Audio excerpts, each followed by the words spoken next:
Good morning, everyone. Welcome. My name is Dr. Elizabeth Salerno, and I am an assistant professor in Washington University School of Medicine's Division of Public Health Sciences. Today, I am thrilled to welcome you to Siteman Cancer Center's Survivorship Series Part 4, titled What's on Your Plate? The Role of Nutrition in Cancer. The purpose of this webinar today is to educate cancer patients, survivors, and the community on the role of nutrition in cancer survivorship. This webinar will focus on portion control and nutrition in regards to staying healthy in order to both prevent cancer and reduce the risk of its recurrence. Just a few housekeeping items before we get started today. If you're just joining us, you should have received a pre-test during registration to assess your baseline knowledge of the topics discussed today during this webinar. A post-test will also be displayed on the screen to assess your knowledge after the panelists' presentations. Please take a moment now to complete that pre-test for us. We will also have a Q&A segment after our panelists' presentations today, which will allow you to ask the panelists questions related to their topics. Everyone joining today will be muted, so no worries. That means we will ask you to please utilize the chat function to send in your questions. We will be monitoring the chat to make sure that the panelists are able to see and answer all of your questions after all of the presentations are completed today. Our presentation will begin with our first panelist, Dr. David Morris, a clinical psychologist for Siteman Psychology Service. Our next panelist will include Mrs. Chelsea Vizentine, a registered dietitian for Siteman Cancer Center. And our final presentation will come from Ms. Judy Johnson, a breast cancer survivor. So without further ado, I'd like to turn things over to kick off today's webinar to Dr. David Morris. Thank you, Dr. Salerno. Let me bring up my slides here.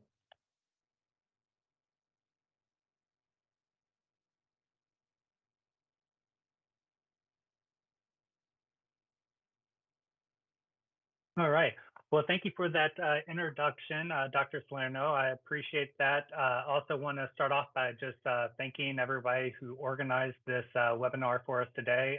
Very excited to talk about this topic and also the importance of healthy eating in regards to reducing the risk of cancer occurrence and also the recurrence of cancer. So as Dr. Salerno mentioned, I am a clinical psychologist at Siteman. My hope is to help everybody understand the role that psychology can play in weight management and eating healthy.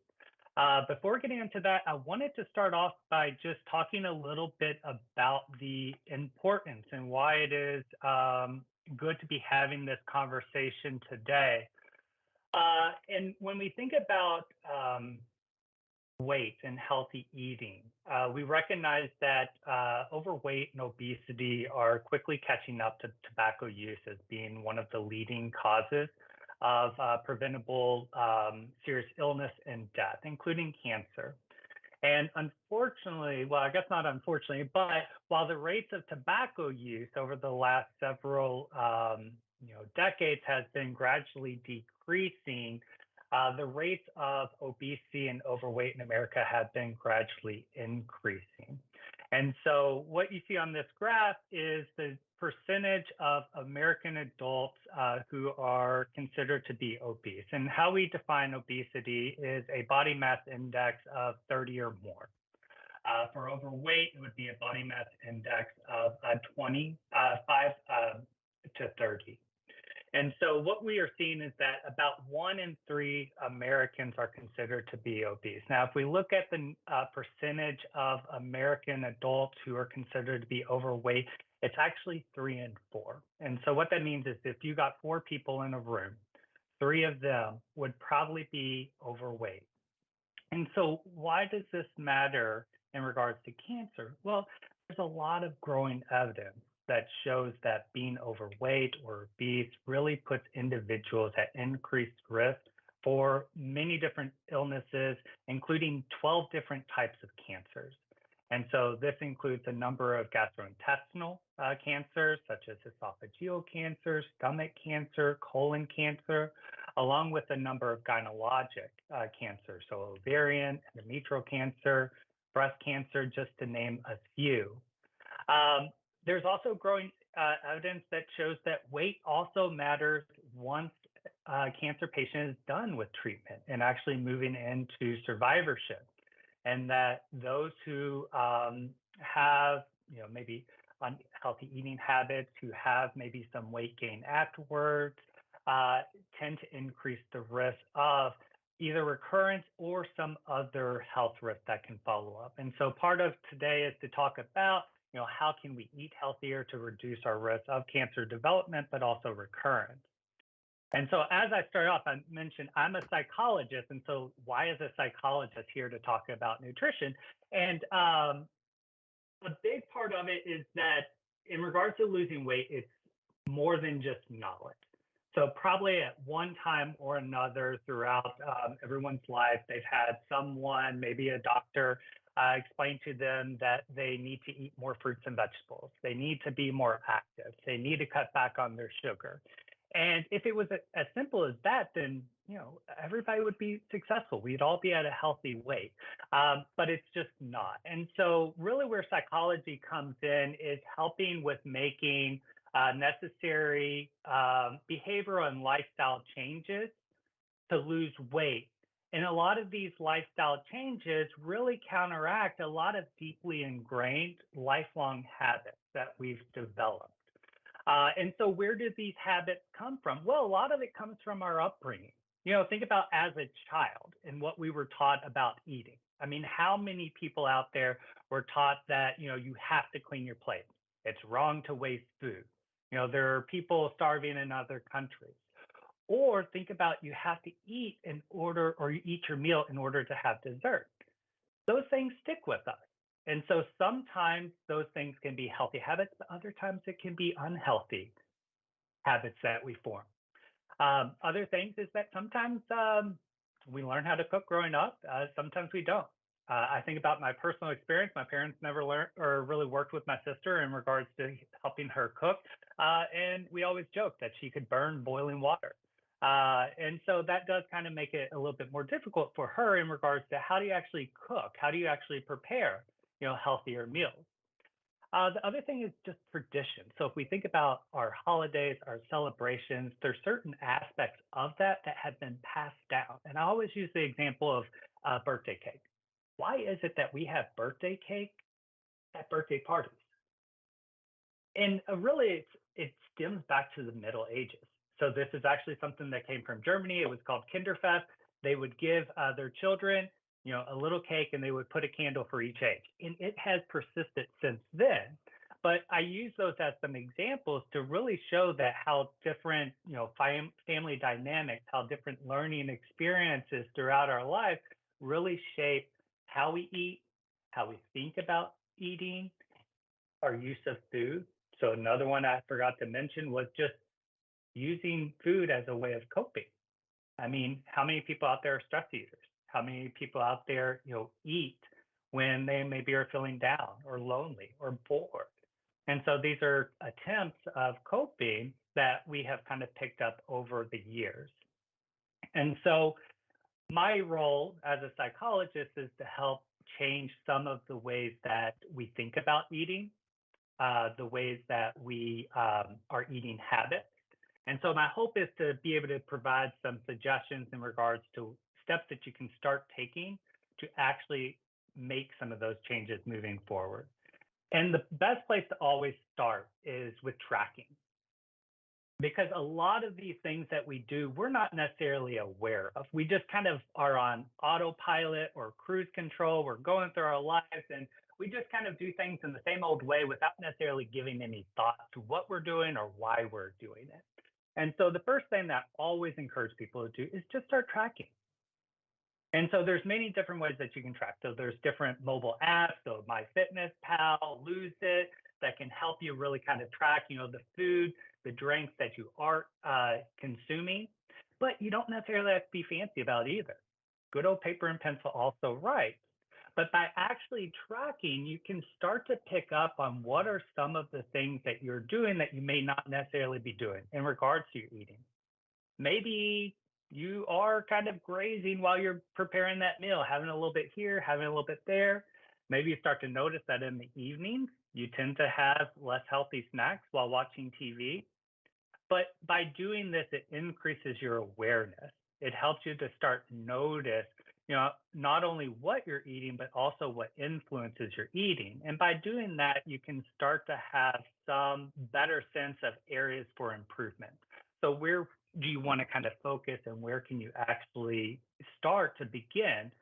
Because it can be very overwhelming when you first think about, man, how do I do this? There's so many different places. And so tracking can be one of the best areas. And there's a lot of research that shows that when people track more, they lose more. After you track and you have a sense of where you may be able to have some areas of improvement, it's always good to have goals. Again, making these types of changes can be very big. And when you look at it kind of from a bird's eye view, it can sometimes feel overwhelming.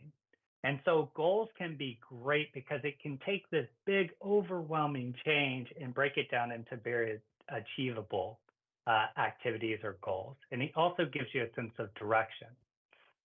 Now, not all goals are created equal. And so I want to talk about SMART goals. SMART goals are specific, measurable, attainable, relevant, and time-based goals. It's important when we are setting our goals in regards to eating healthy to make sure that they fit each one of these. Saying, I want to eat healthy is pretty vague. That could mean a lot of things. And when we think about that as a goal, again, it feels very overwhelming, like, wow, that is a lot. So instead of saying, I'm going to eat healthy, maybe it's, I'm going to eat more vegetables. But you could even say that that's a little vague.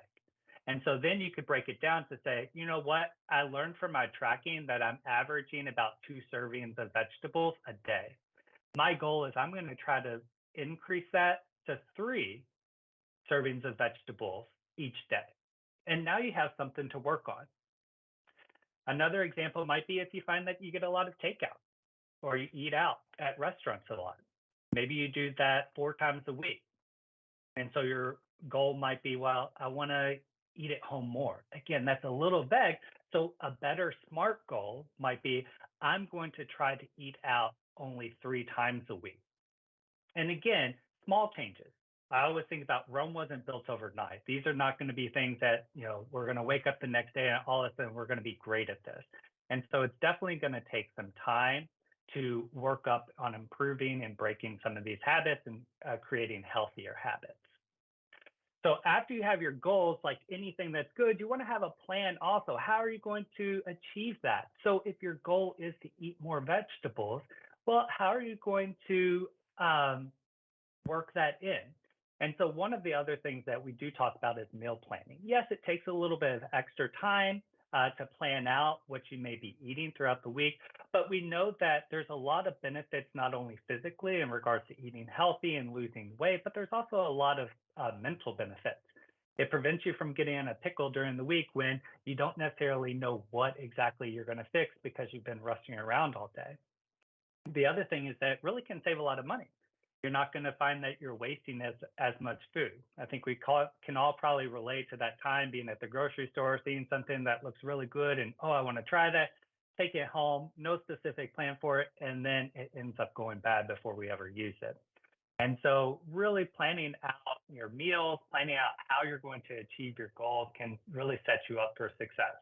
I always use the example of you don't just jump in a car and go on a trip. That would be very hectic, stressful. You always plan, you always get ready for going on the trip. And so the same thing with this. And so, you start off with tracking just to become more aware. You then set your goals, and then you come up with a plan on how you're going to achieve that.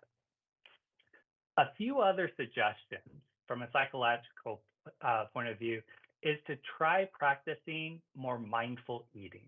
And so when I say mindful eating, what I'm really meaning is paying more attention to what you're eating and to the overall experience. A lot of time, lack of awareness can be a contributor to overeating. So if imagine sitting on the couch, you're watching a show, you're having a snack, you're reaching over, you're eating, and then you reach over and it's gone. You're like, what? Where did that all go? and then you don't necessarily feel satisfied. So what do? We get up and we go get more. And so mindful eating is a great way of slowing down our eating, feeling more satisfied, actually getting what we want out of the food that we're eating, and becoming more attuned with our body. When we're distracted with, phones, TV, other things that are going on in life, we oftentimes aren't necessarily aware of exactly what's going on in our body and of what it's telling us. And so sometimes our body is trying to tell us, hey, I'm full, but we're not necessarily noticing. And so mindfulness can be a great way of becoming more attuned with your body's cues in regards to whether you're hungry or not hungry. In addition to mindful eating, one of the last things I would say is your mindset. Looking into this, think about any time that you've tried to break a habit or any time that you've tried to start something new. It's really, really, really hard to do. And for most people, we don't get it right the first time around. Yet, I think we all can also relate to being our worst critics and being pretty hard on ourselves. So I definitely would encourage you to try to think about being your friend. Think about what you would say to a friend when starting to make some of these changes to your eating habits in order to kind of set yourself up for success. Recognizing that you're not going to be perfect, you're going to make mistakes, and that's okay. If you make mistakes, try to think of it more as a learning opportunity. How can I get better at this? How can I do better next time around? The other thing I would say in regards to mindset is start to question, why are you doing certain things? If you're in that pantry and you're looking for something to eat, asking yourself, am I hungry right now? If not, what is it that I'm looking for? Am I bored? Am I stressed? Am I sad? Are there other ways that I can fulfill that need other than food? And then the other thing, lastly, going back to upbringing, is really kind of questioning whether or not some of those things that we were taught when we were younger really kind of hold true today. Is it really that bad to throw away food? Because it's either the trash can gets the food or we get the food, and we don't want to treat ourselves like a trash can. So throwing away food sometimes isn't that bad, despite what your mom and dad maybe said going when you were younger. And so hopefully, lost my earpiece. So hopefully this has been helpful. I look forward to being able to talk a little bit more during the Q&A. And Dr. Salerno, I will turn it back over to you. Excellent. Thank you so much, Dr. Morris. The statistics you shared about the prevalence of overweight and obesity in the US are really striking.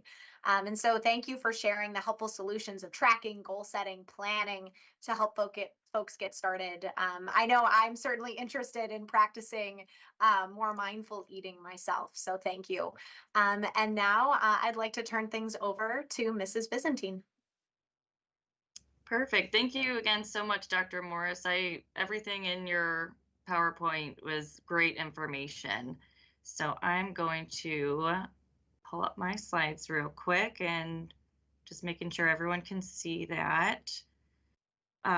So my name is Chelsea, and I am a registered dietitian and certified specialist in oncology nutrition here at Siteman.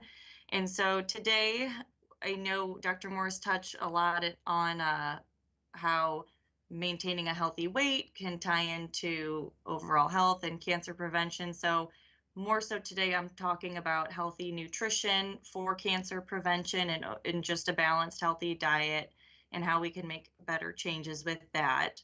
Nutrition is something that is not black and white, so it varies person to person and recommendations change based on each diagnosis and what each person is going through. So that's why today is kind of more broad on healthy eating for cancer prevention and to help reduce recurrence. So we know that diet can be beneficial in decreasing cancer risk.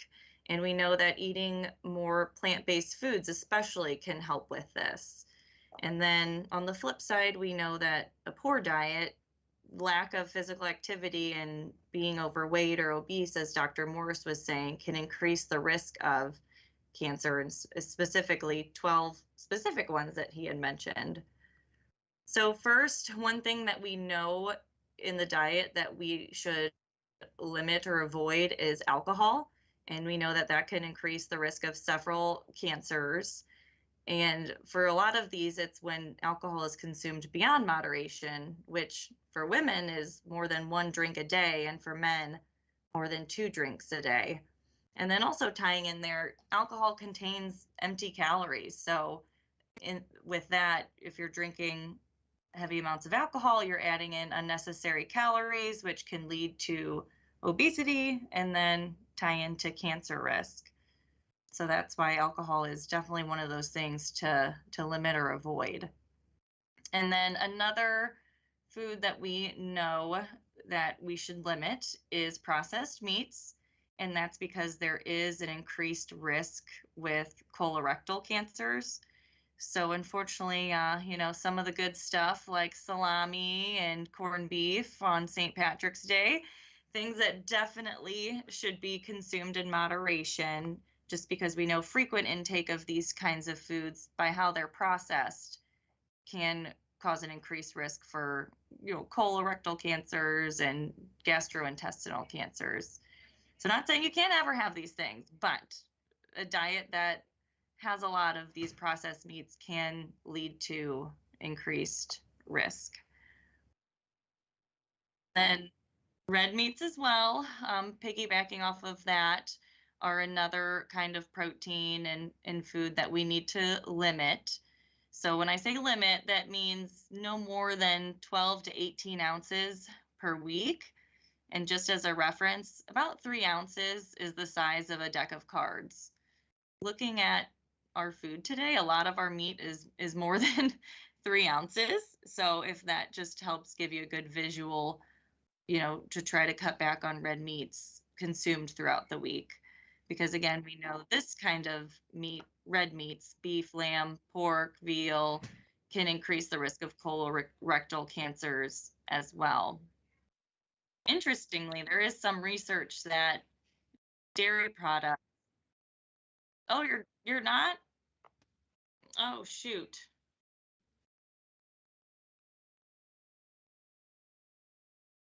Can you see it now? Okay, I don't know why it wasn't pulling up. Okay, so sorry about that. So you can see everything now? Okay, perfect. Sorry about that. So yes, red meat's definitely something to limit again, because red meats and processed meats we know can increase the risk of colorectal cancers. Sugar. This is probably the most common question I think I get asked about diet throughout cancer treatment, is that does it cause cancer? Does it feed cancer?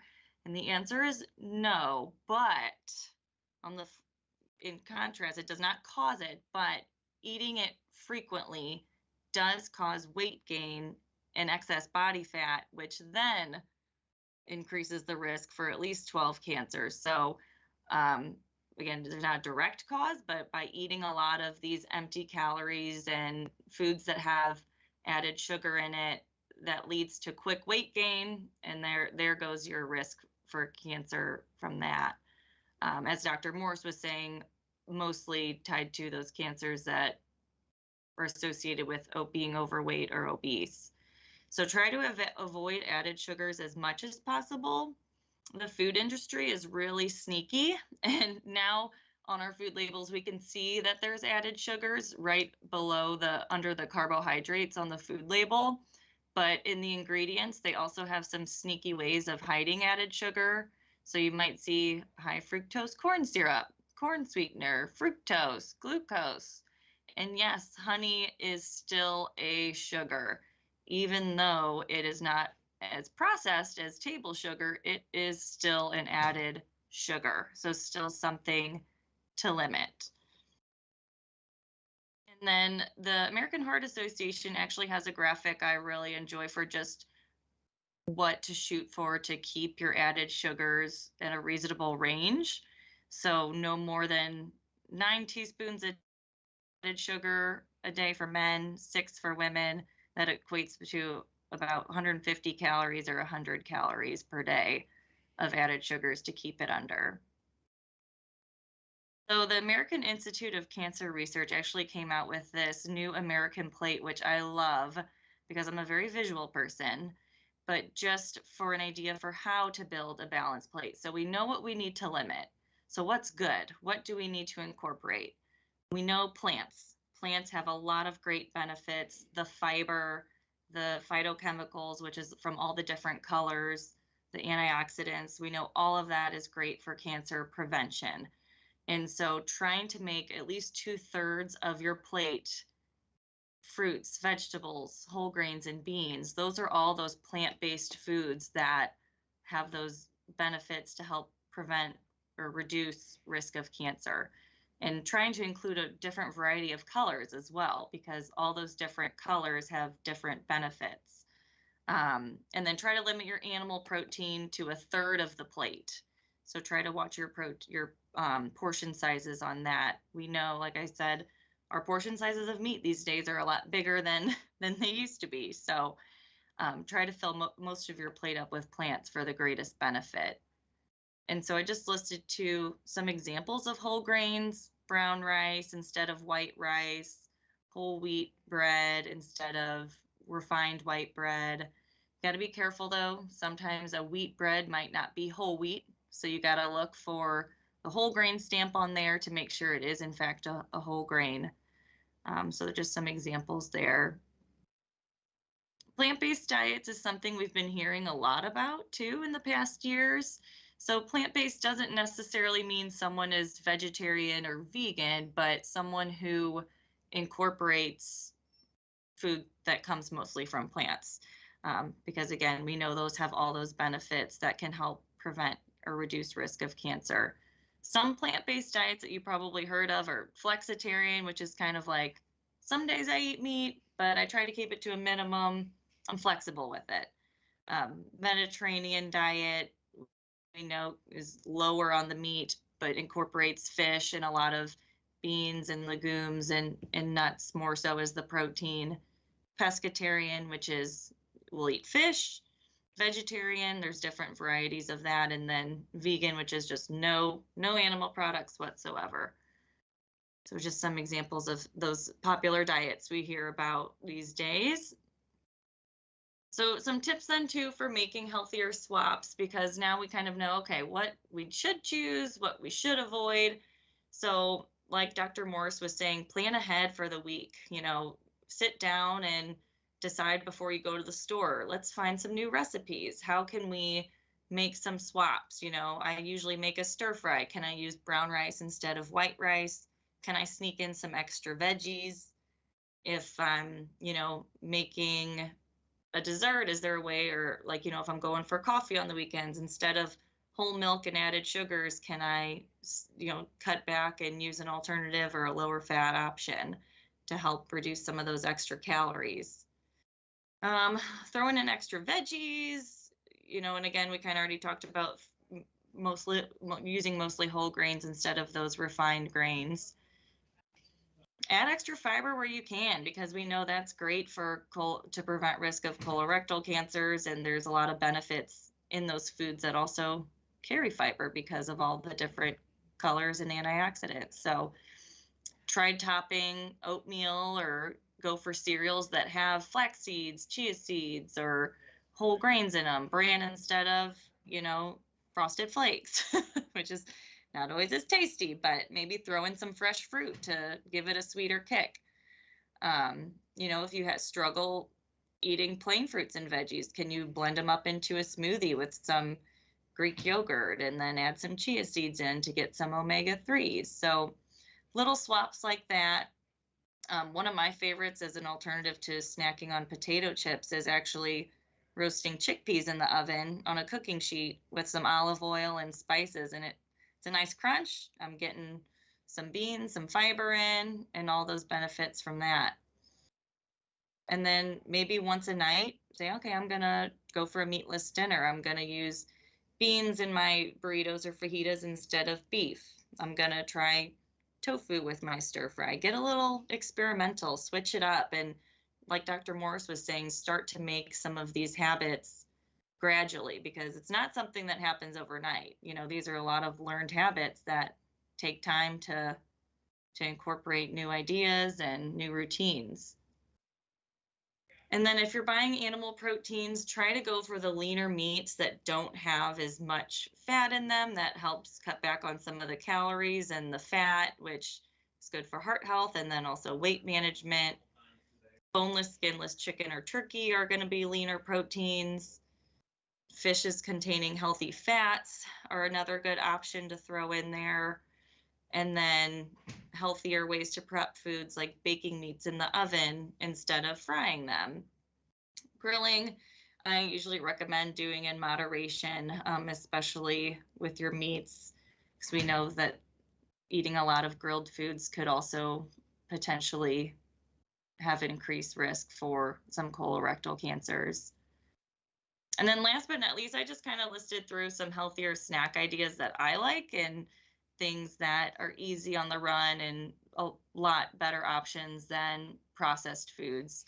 I mean, a lot of our food is processed in some way, honestly, these days in the world, but trying to avoid a lot of prepackaged, heavily processed foods is always the goal, and trying to sneak in fruits, veggies, beans, whole grains, legumes, wherever you can is always going to be a benefit. So I just threw some suggestions on here that I like when I'm on the run. And again, planning ahead is always going to be the number one goal. But yeah, other options, like hummus with veggies. One of my favorite things I like to make to sneak some veggies in is using a Greek yogurt ranch dip. I don't tell people it's Greek yogurt, but plain Greek yogurt. Then I take a Hidden Valley ranch seasoning packet, or you could also do like dill and lemon juice and make your own. But no one ever knows it's Greek yogurt, but it's a lot better than that prepackaged option, and I'm getting some calcium in and some extra protein. So yeah, just some ideas and suggestions for healthier snacks and swaps if you're ever in a bind. But overall, trying to incorporate more plants, fruits, vegetables, beans, legumes, whole grains. We know those are the best benefits to help reduce cancer risk. And then limiting alcohol, red meats, processed meats, a lot of added sugars, and trying to maintain a healthy weight. So yeah, for the most part, that ends my presentation. I'm going to stop sharing my screen now. Thank you so much, Mrs. Vizentine. I really appreciate the helpful references. When thinking about portion size, like a deck of cards for meat, I have definitely been missing that boat. So I know I'm taking that home with me today is something I learned, as well as all the other healthy swaps that you suggested for us. Just a friendly reminder to those joining us to complete that pre-test you received at registration. Again, there will be a post-test at the end of all of our panelist presentations today. And now I'd like to turn things over to Ms. Judy. Hi, thanks everybody. I'm happy to be here. Thanks for inviting me to tell my story. So nearly 20 years ago, I got the news that nobody wants to hear. I had breast cancer. Nobody forgets it. It seems like everything comes to a screeching halt. So my journey began. I was really fortunate that I had early stage breast cancer found during my routine mammogram. So my treatment was surgery to get rid of the tumor, then radiation therapy, chemotherapy, and 5 years of tamoxifen. It sounds really bad, but it really wasn't so bad for me overall. And my life at the time was great. I was healthy, I was happy, I had a job I liked, working as a career counselor at Washington University's business school, living near Targo Park with my husband and my dog, and I enjoyed jogging and walking. Relatively speaking, I think my diet was pretty balanced and life was good. So, treatment was not a picnic, but I got through it with support of my husband and my family and friends. My appetite was not great because the things I like to eat and drink just did not taste good. I love coffee. I could not even drink a sip. It just tasted so bad. So I found a substitute called Postum, which is a roasted grain powder, which worked for me. I couldn't drink orange juice because it was too acidic and it upset my stomach. So I resorted to a powdered orange drink, and I'm not even sure it still exists. It's called Tang. And, it's probably not as healthy as orange juice, but it was a good sub for me. Bottom line, I ate and I drank what tasted good, tried to focus on healthy foods like soup, fruit, and vegetables. But you got to eat what tastes good, as I was told by the dietitian in radiation oncology, because you got to keep your weight up. I did lose a little bit of weight. I think one of the biggest challenges was plain water tasted terrible, and I needed to stay hydrated. So my substitute was Kool-Aid, not with sugar, but with sweetener, because I just could not stomach water. So that worked. But I got to say that my biggest trauma was losing my hair. And I had a lot of support from the people at Siteman to help me find resources so I could get a wig and some scarves.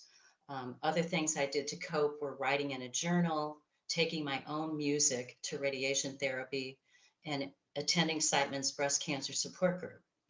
I learned how to draw eyebrows, which I never had done before. So that helped me. And I met a fellow survivor who referred me to a hairdresser that helped me figure out how to handle my hair as it grew back. So, anyway, 6 months after my treatment, I was on the road back to my new normal and feeling stronger. My appetite was returning. I was eating smaller portions because I hadn't felt that hungry when I was sick. So that was helpful because things tasted so good, I wanted to eat them. Anyway, if I did eat too much, I just backed off the next day. My biggest challenge was having hot flashes. Oh my gosh. And when that happened, I just told myself, hey, the tamoxifen must be working. So just deal with it. And that kind of got me through it. Anyway, a little bit about my life now is I really became involved with breast cancer research advocacy by meeting some people at Komen St. Louis, getting involved with their education committee, starting to review research proposals at Washington University and for the Department of Defense Medical Research Program. So long story short, I built up knowledge in a network that allowed me to become an active cancer research advocate. So I also decided to make a career change from career counseling to healthcare. I found a job at Siteman Cancer Center in radiation oncology clinical trials. And my boss took a chance on me, even though I didn't really have any healthcare experience other than my own cancer experience and my work with reviewing grant proposals. So I worked for 5 years in radiation oncology, focusing on lung cancer research studies. And I must say, it was the best job I ever had, but it was also the hardest job I ever had. So during that time, I had some major life challenges. My husband passed away unexpectedly. My dad was diagnosed with stage 4 lung cancer, and I was my dad's chemo buddy. He was treated at Siteman. So my diet was overall okay, but when I was stressed out, I did what you talked about, Dr. Morris. I ate more snacks that weren't as healthy, and I worked hard to balance it out, just trying to compensate on a day-to-day basis. So anyway, I retired a little over 10 years ago, which gave me more time to get involved with my passion now, which is research advocacy, both locally and nationally. And I now focus on both breast cancer and lung cancer. But the downside, I guess, is this meant that I was attending national conferences where food was everywhere in abundance, big buffets, very tempting food. And I found myself eating more than I should. So I gained a few pounds. So here's what I did to fix it. I just started skipping the carbs, skipping the dessert, and focusing on the protein, the veggies, and the fruit. And I used portion control. So it was that mindful eating that you talked about, Dr. Morris, that really helped me manage it to still be able to enjoy the food, but yet balance things out. So in 2011, I met Jim and we got married in 2019. I've got a 9-year-old grandson. We travel, we hang out with friends and family and enjoy our lives as retired people. And also, Jim and I love to cook and we love to eat. So working out has become a big part of my life and I love it. I like doing Zumba. I do it 3 or 4 times a week. I work out with weights at the Y 2 or 3 times a week, and I take walks in the park. I step on the scale almost every day. And if it starts going up, I just back off. I know it sounds kind of obsessive to step on the scale every day, but it works for me. So that's what I do.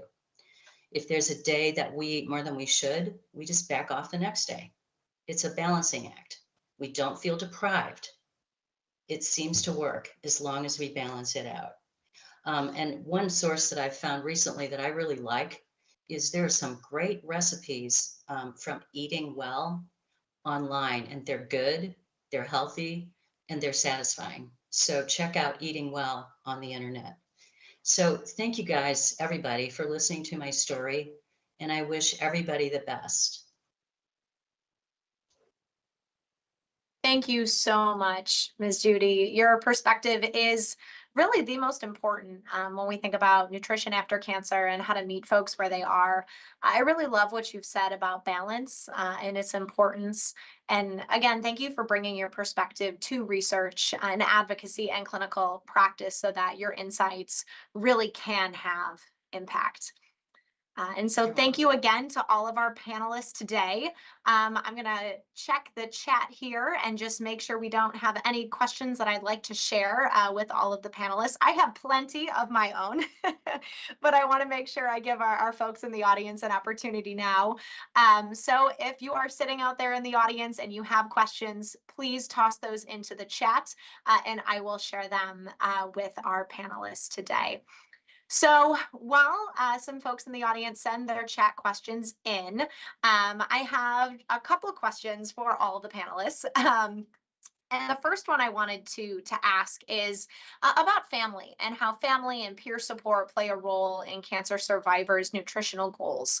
And what is the psychological impact of familial and peer influence on nutrition decisions that are being made?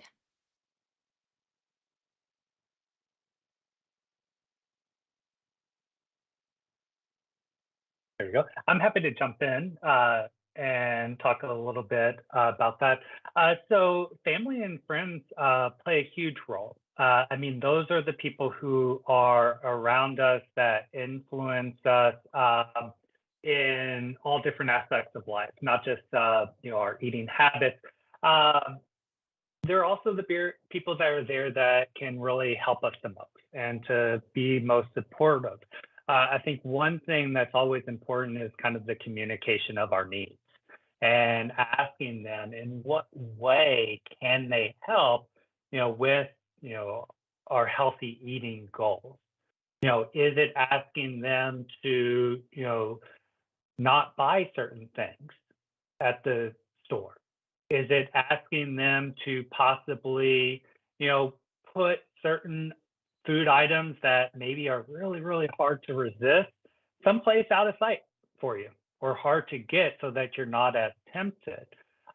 Even helping out in regards to kind of cooking and getting on board. We actually have a lot of research that shows that when it's a entire family change, it actually increases the likelihood of success for everyone. And so when making these changes, reaching out to a family and seeing whether or not they would also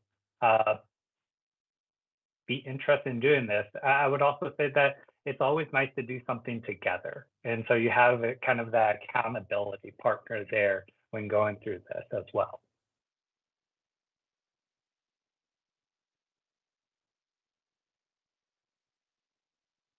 Thank you so much, Dr. Morris. I do have a question from the audience as to whether the panelists can discuss the best fish options.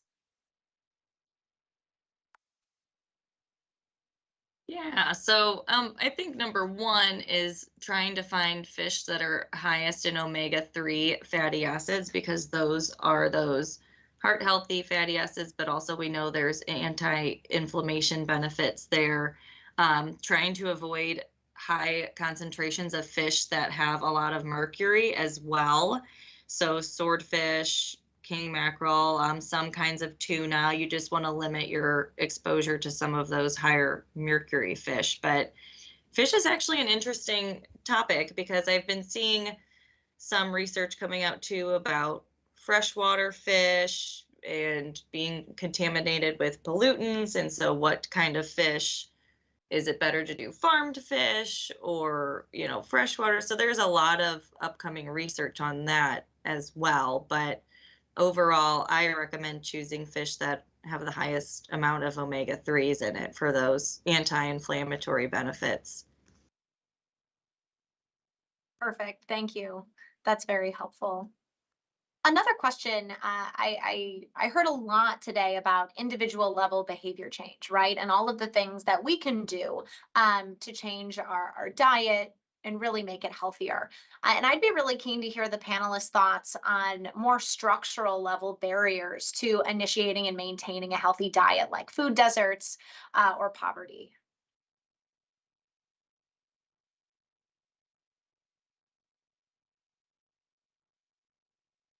I can make an observation on that, and luckily I have not personally experienced that.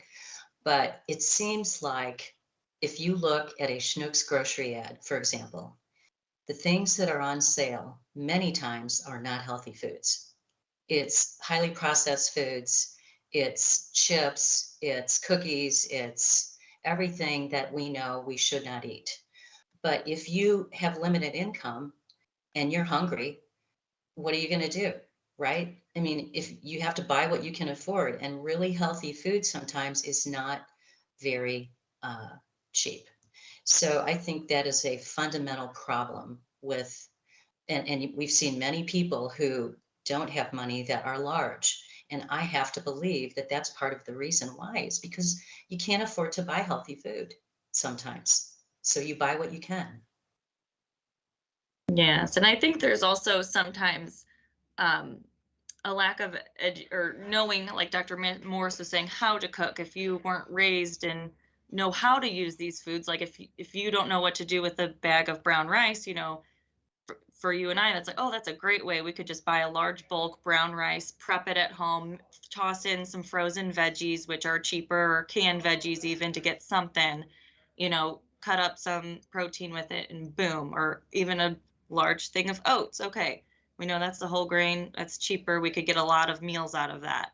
But also, I think there's sometimes, like Dr. Morse was saying, if you don't know how to prepare those foods or how to combine different options and cook those foods, that's also another barrier. I will say there is a great resource here in St. Louis for patients going through treatment that are struggling financially to afford groceries and meals. Food outreach is an option that us dietitians and social workers will see if someone is eligible for, and they have a dietitian on site and will be able to provide some grocery and meal relief to people going through treatment. But yes, I agree with you, Judy, as well. It is a lot of those convenience foods are a lot of times very cheap, and if you don't know how to cook, or that's right there and you need food now, that's what you're gonna gravitate towards, which is a struggle right now with the price of groceries everywhere too.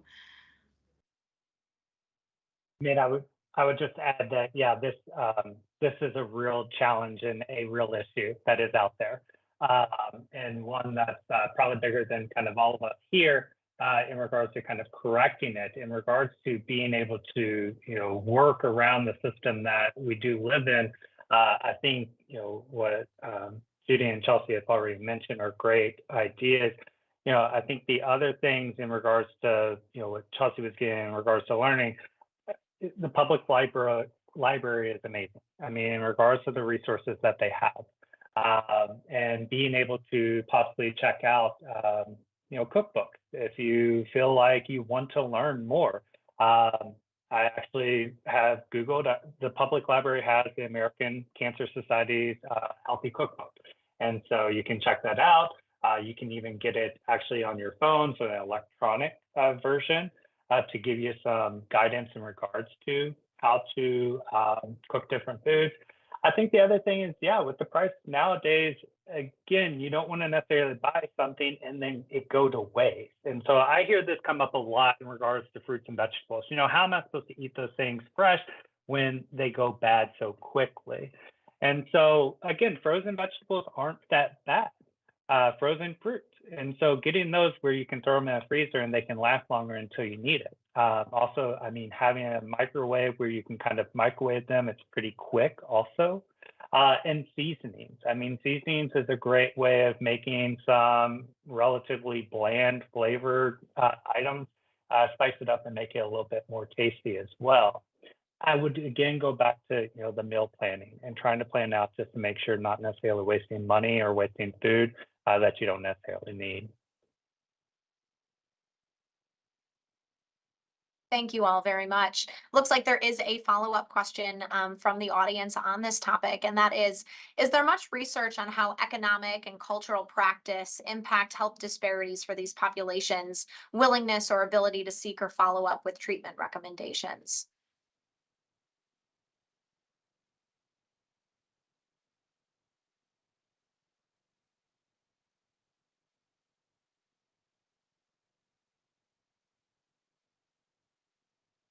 So sure, I can jump in. I mean, in regards to whether or not there's research supporting these inequities, most certainly.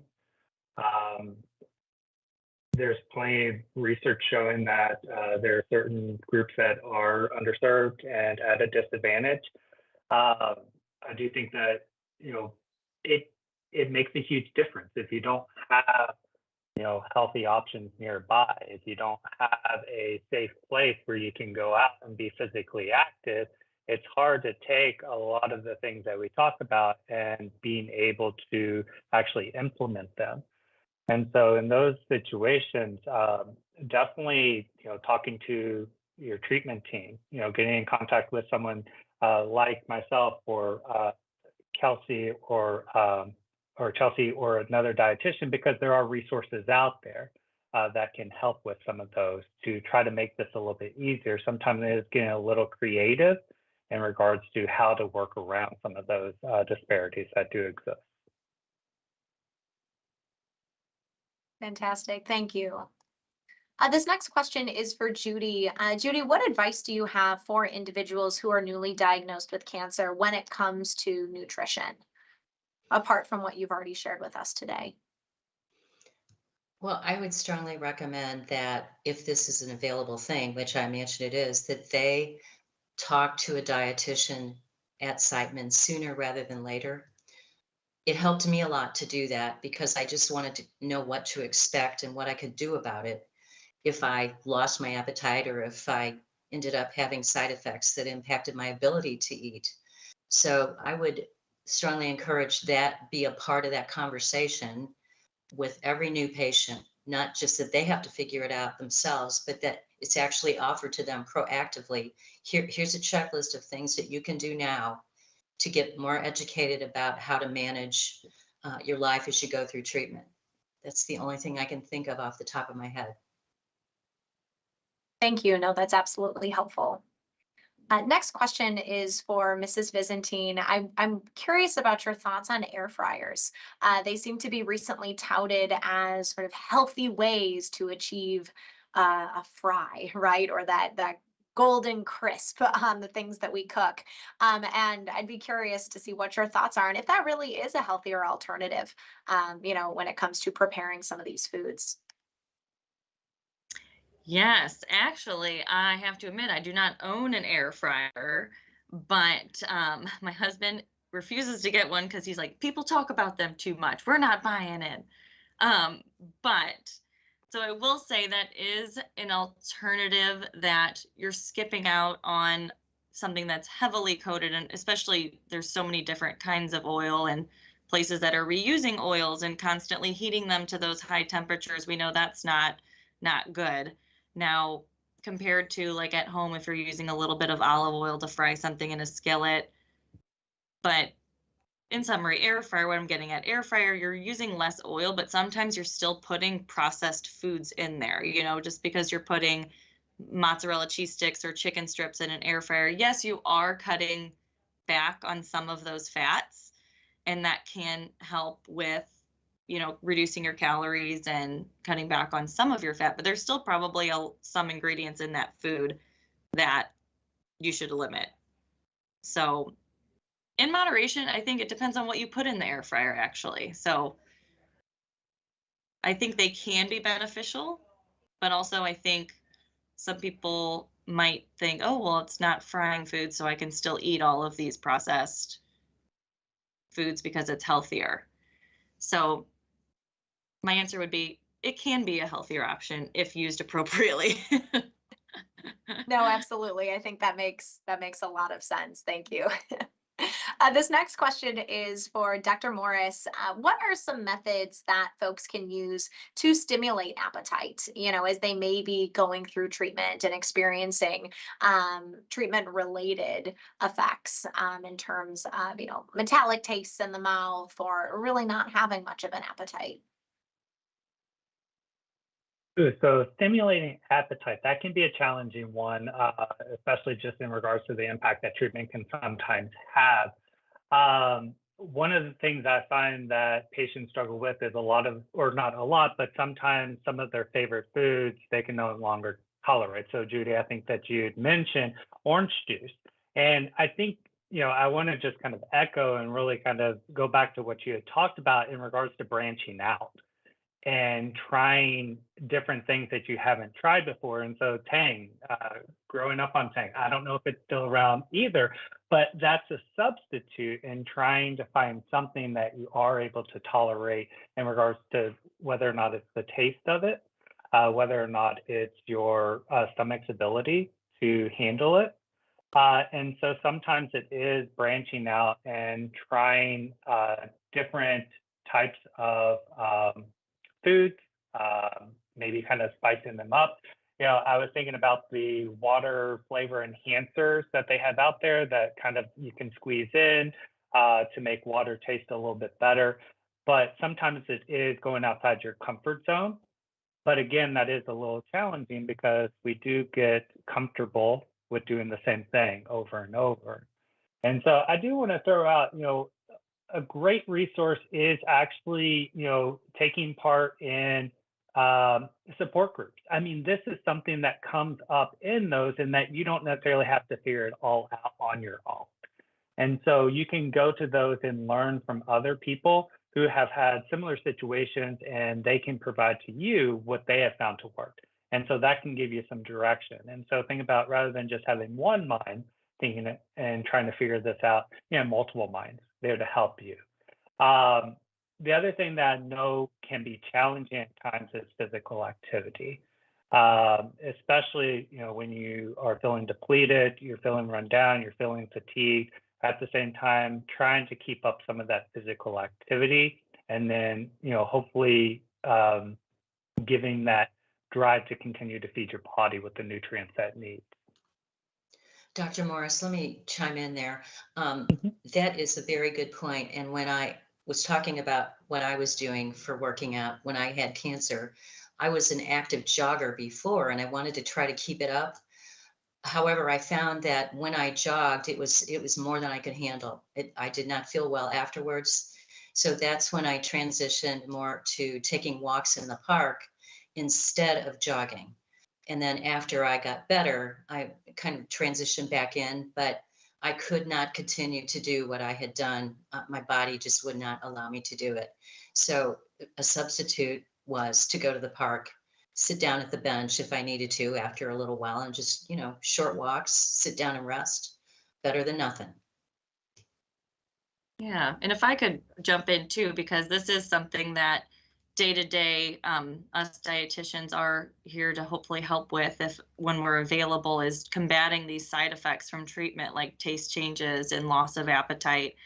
As Dr. Moore said, because of the treatment, sometimes that appetite is suppressed and it's really hard to try to get it back. Sometimes it takes recovering from chemo, but some things I tell patients that might be helpful is, instead of relying on your body to tell you that it's hungry and needs that fuel, because it might not, eat on a schedule, set times, or set an alarm on your phone for every couple hours, and try to focus on small things, because when we don't feel good, we don't want to look at a big plate of food. So trying to keep things that are convenient, that you can walk into the kitchen, grab, but still get some protein in, and eating on a schedule might be better than waiting to feel hungry or trying to still eat your 3 big meals, because that might not be feasible. And then, yeah, the taste changes. I know, Judy, you had figured out a lot of things that worked for you on your own. And a lot of times I even tell people, keep a journal nearby with those taste changes. And if you notice that one food you eat works, write it down, and then you can kind of break it down like, oh, there was, balsamic vinegar on that. Maybe that is coming through normal, or it's strong enough that I could douse my food in it and cover up that metallic taste. So kind of pinpointing things like that too might be helpful. Excellent. Thank you all. I love the practical solutions that we're sharing for folks on the call today. Just a reminder to everyone who's joining us that post-test should be displayed on your screen. So go ahead and take a couple moments to complete that as well. And again, of course, continue to pop those questions in the chat. Another question here is for Mrs. Vizentine. What are your thoughts on marketed superfoods that are promoted to reduce cancer risk? I can see you're laughing, right? And you've already talked a lot about marketing strategies and making sure that if a bread says wheat, it actually has that little stamp on there. So what can folks make of these, supposed superfoods? Yeah, so like you said, I mean, the marketing these days is kind of crazy. And, you see some of these products that are marked as superfoods, number one, to be probably super expensive. Number two, they're probably still a processed version of that superfood. So I think, I mean, sometimes there is a convenience if you're, depending on what the item is. But I mean, really, at the end of the day, it's not one food that's a cure-all, because that's not what nutrition is just eating one superfood that's going to do everything, because it takes a balancing act of everything together. Like I was saying, all the different colors of fruits and vegetables and beans and legumes, they all have different antioxidants and phytochemicals that together can have different benefits. So there's not necessarily one, food that I like to say is above all of the rest and deserves, I think all of depending on your diet, a lot of foods can be superfoods, but I think part of that is a big marketing scheme to promote things that, yes, we know they're healthy, but there's a lot of other healthy foods too that can be a superfood, so I agree there are some foods that have more benefit than others, but yeah, I think some of those products might be also still heavily processed. Like some of the plant-based products in our market these days are promoted as being so much better than, a lot of other meats, but there's still a lot of additives and, things in there to make them taste like meat without being meat. So, yeah, I think it's a controversial topic. I think there are superfoods, but I don't think you need to buy all the products labeled superfoods in the grocery store, because they might not always necessarily be a cure-all or, necessary, when you can just buy fresh fruit or frozen fruits and vegetables and plant-based foods that are in the normal sections. Super. No, that makes a lot of sense. I would love to just add, being a skeptic, I know that we probably have some people here with us today from Illinois, which is great, but we also live in Missouri, and Missouri's motto is kind of the show me state. And so if they're going to make these claims, prove it. And so look at that nutritional label. Look at actually what's in there. It's not uncommon for it to be, low fat. Then you look at it and man, look at how much added sugar is in there. And so a big part, with marketing of these things is they want you to come back. They want you to keep buying more and more. They profit off of this.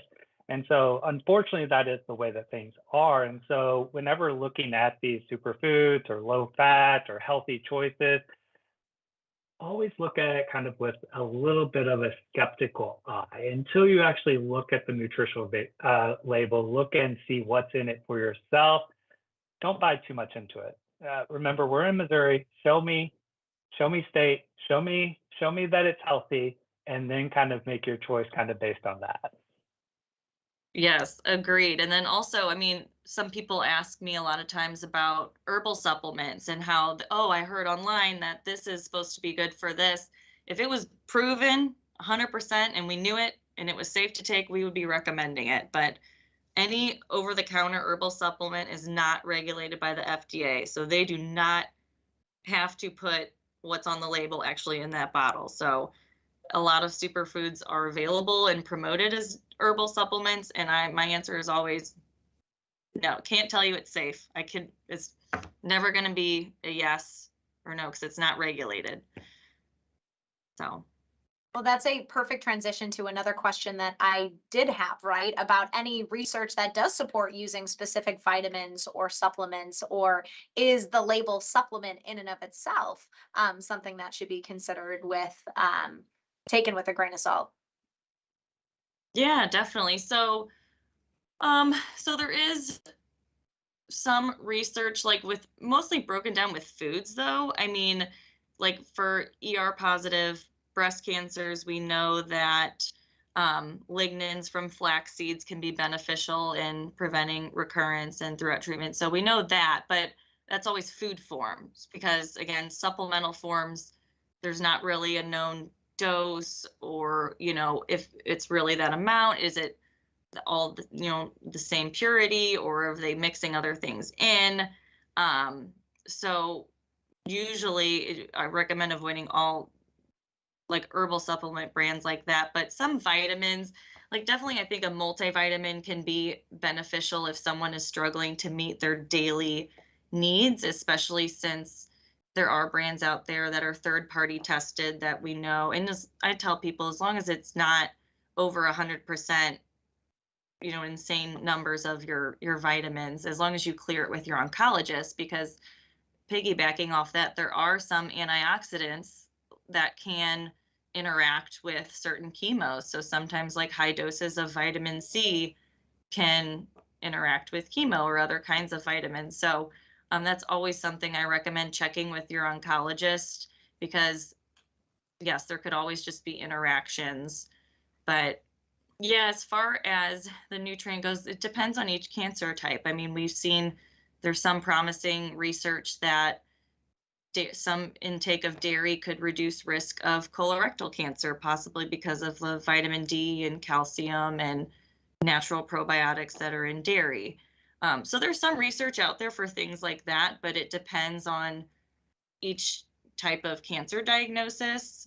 And so that's something I encourage people also to reach out to a dietitian throughout treatment if you have questions, or your oncologist even, because it is not black and white. Every diagnosis is different. Every type of cancer is different. Every person's medications and other medical history is different. So supplement wise, that's a very, and specific nutrient wise, that's a very black and white, gray area. I would say it depends person to person. Yeah, no, absolutely. And a really good point, right? To loop in care teams and providers when thinking about adding vitamin supplements. Another question came through in the chat here. And thinking about the decriminalization of marijuana and widespread access to things like edibles, could that be a benefit for poor appetite? And have there been any early research findings?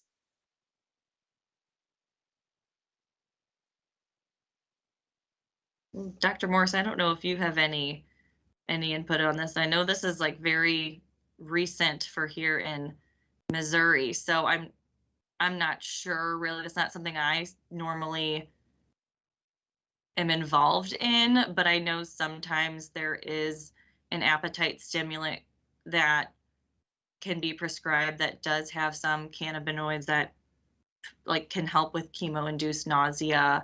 But as far as like changes in the legislation and like recreational marijuana for appetite, I'm not sure about that, or what. I don't know if Dr. Morris has any experience or information on that.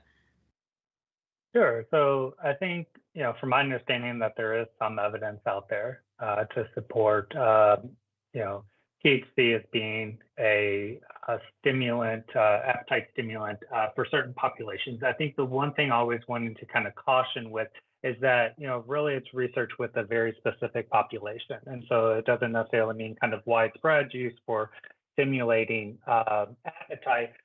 The other thing to mention is that it's not necessarily the only options that is out there. And so there are certain medications that can be prescribed. So for example, Remeron can be used as a way of, promoting appetite that, your oncology team may prescribe. It's also something that is used to help with sleep. And so it's one option that is out there that can help, but just know that's not the only option. The other thing that I would definitely encourage everyone is talk to your medical team about it. Get their opinion. How is this going to interact with other medications? How is this going to interact with other treatments? And so definitely would encourage everyone to do that. The last thing that I would say is if that is something that you talk to your medical team about, and they kind of give you the green light or the go ahead with it, definitely focus more on something that's going to be unedible. You don't want to kind of put out one fire with another by, smoking marijuana, because then again, the chemicals that you're inhaling increase your risk of another form of cancer or even cancer recurrence, because it's the same thing with smoking. While quitting smoking is always promoted, even if you've been a lifelong smoker, quitting smoking when you start treatment is going to be much better for your outcome. The chemicals that are in the smoke interact with your treatment, it interacts with your recovery, and the same thing can be expected with smoking marijuana as well. Fantastic. Thank you both for your insights there. Another question in the chat is, are organic foods really better?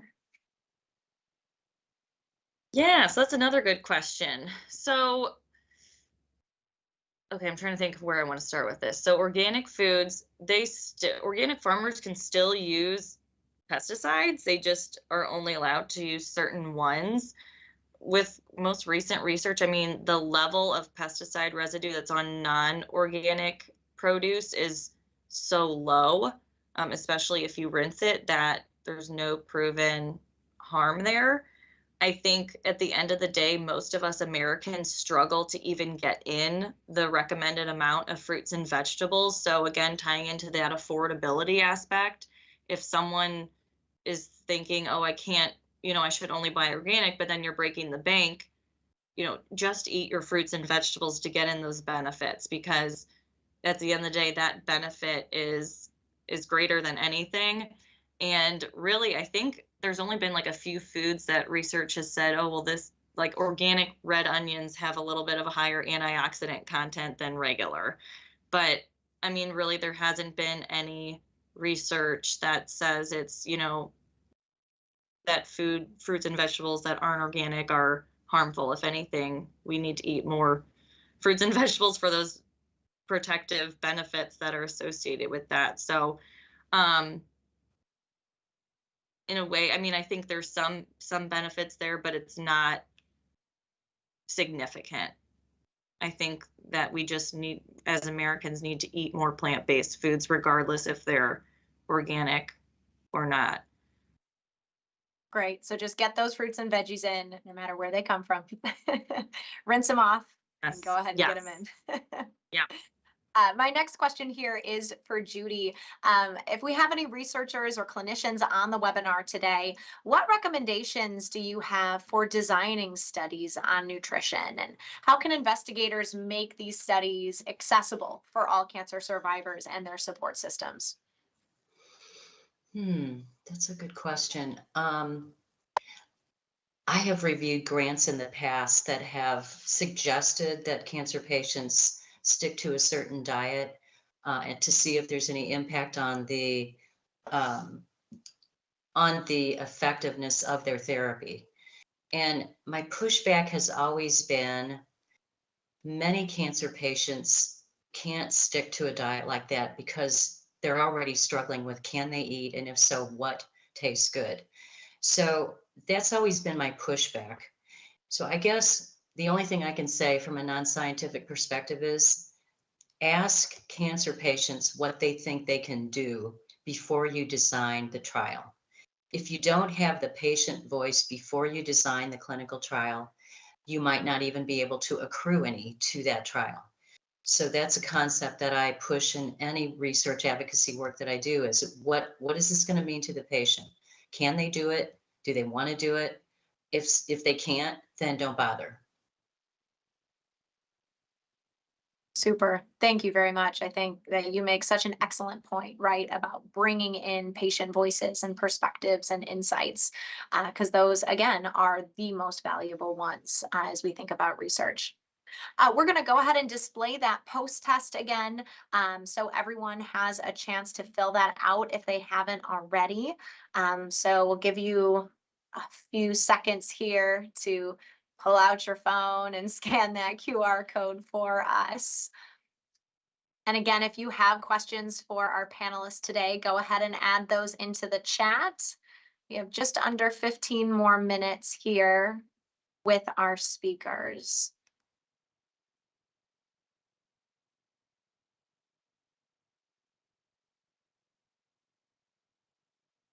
Okay, I have another question. I told you all I was going to have plenty. And I know it's been talked about briefly in presentations today, but is there any sort of healthy recommendation for alcohol consumption? I know alcohol is such a large part of US culture and society at large. And so, is there really any healthy way to consume it?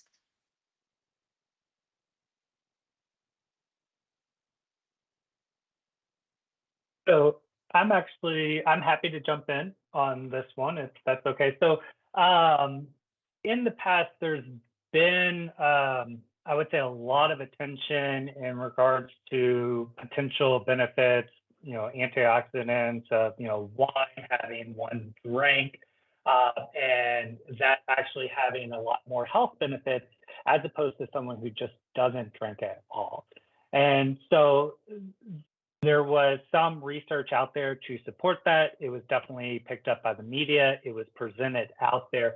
The thing that has not necessarily been picked up by the media as much is that actually more recent research shows that that's not the case. And a lot of the cardiovascular benefits that were presented in those other studies have, in a way, been debunked by larger, more comprehensive studies that have been done more recently. And so while there may be some small benefit in one area, there's a large cost in a lot of others. And so the general recommendation I would say now is to really limit as much as possible, and that even one day for some people is not healthy. And so that's sometimes a little bit of the struggles is just kind of keeping up with the research because it is always changing and there's always additional studies. And, some studies are better than others, and some studies kind of have a wider view and looking at kind of a broader picture.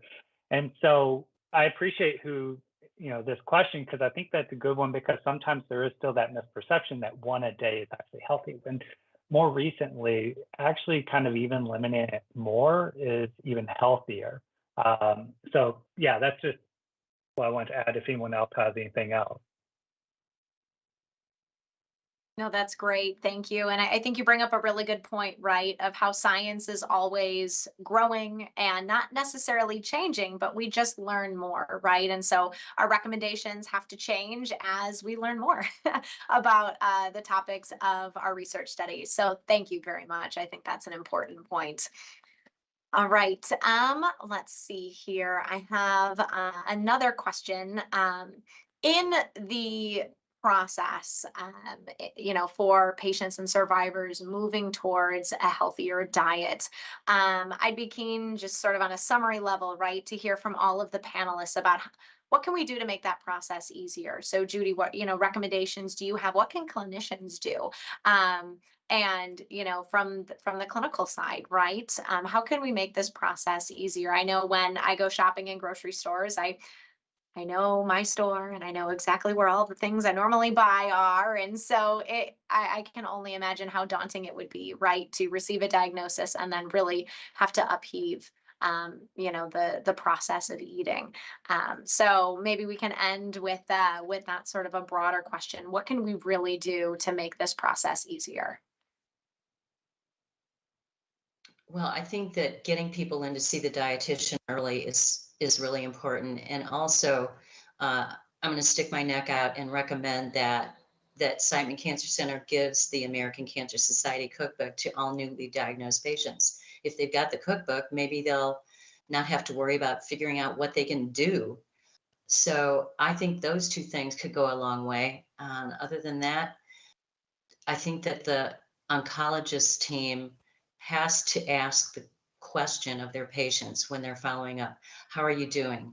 Are you able to eat? If not, what are you eating or what are you not eating? And really proactively push them getting in to see Chelsea or any other team member that can help them.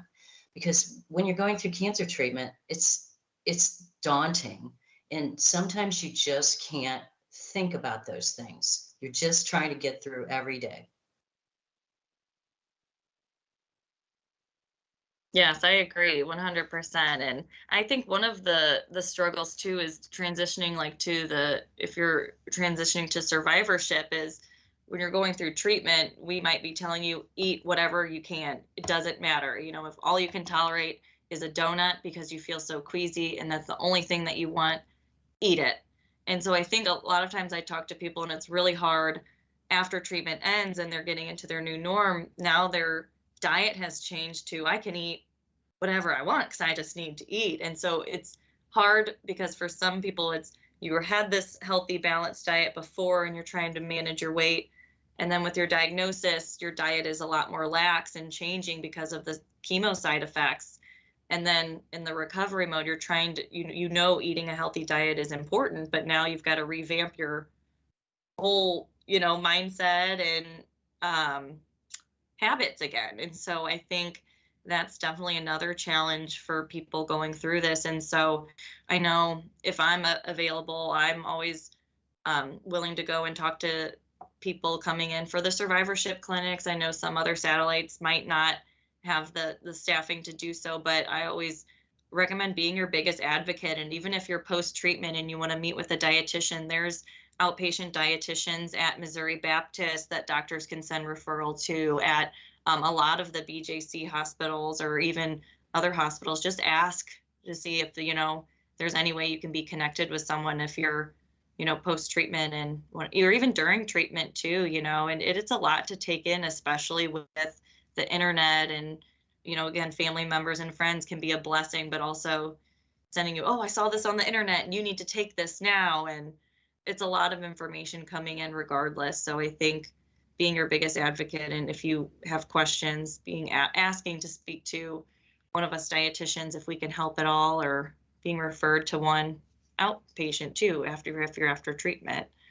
Yeah, it's definitely a tough transition.